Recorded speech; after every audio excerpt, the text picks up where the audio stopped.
sorry ल अलिक कालो मकै खाएको नि त मकैको कालो हो नि त म्याडम सो गाइज मेरो बुढीले चाहिँ मलाई चाहिँ भिडियोमा चाहिँ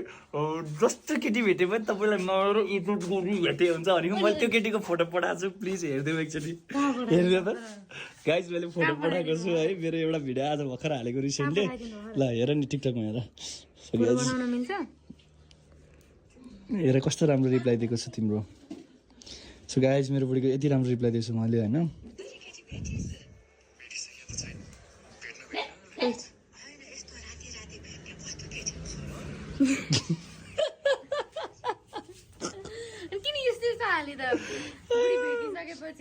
होइन नि त यो मलाई डाइलग मन परेर तिमीले भनेको होइन स्याड तिमीलाई डाइलग मन परेर अरूलाई इन्टरटेनमेन्ट मैले नि इन्टरटेनमेन्ट मलाई मन परेको कुरा त हाल्न पाएँ नि त मैले टिकटकमा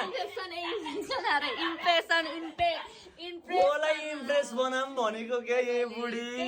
त्यही हो गाइस मैले त गाइस मैले टिकटक तिमीले भनेपछि मेरो बुढोसँग